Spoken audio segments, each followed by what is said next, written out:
Wow.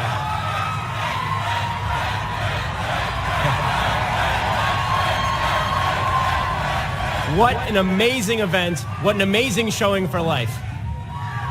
Thank you all for being here. America's story is an incredible story. It's the story of a shining ideal pursued over the centuries, extended to the full range and scope of humanity. America was founded on the promise of God-given rights, chief among them the rights to life and liberty.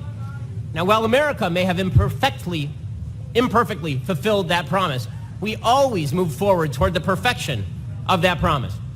Over time, those unjustly omitted from the founding bargain were admitted and embraced.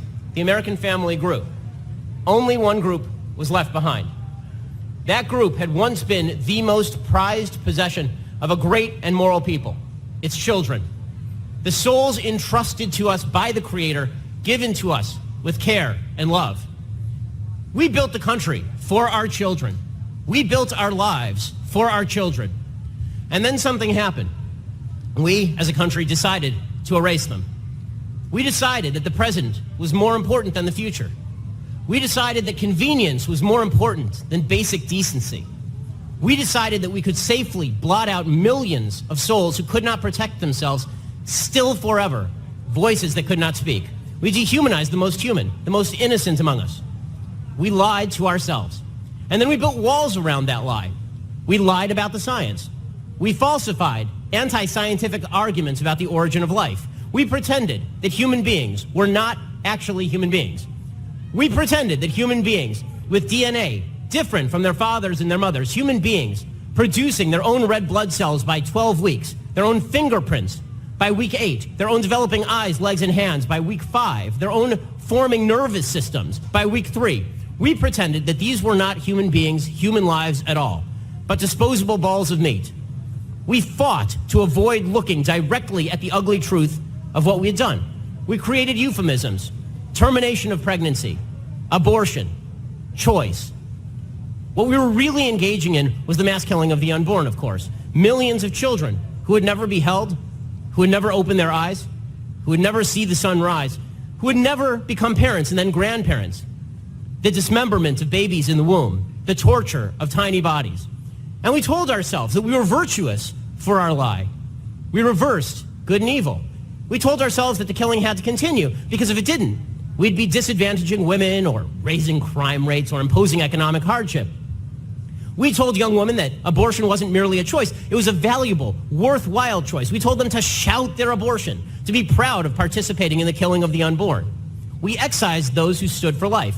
Governor Andrew Cuomo of New York said just a few years ago that those who are right to life, quote, have no place in the state of New York.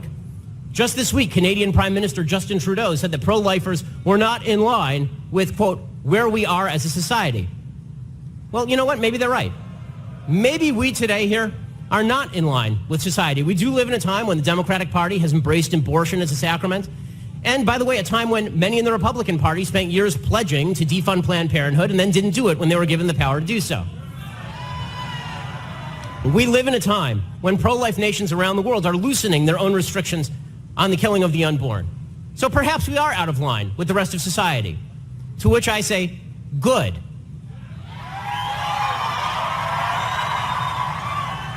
So were the abolitionists. So were the civil rights marchers. So were the martyrs in Rome and the Jews in Egypt. Righteousness doesn't have to be popular. It just has to be righteous.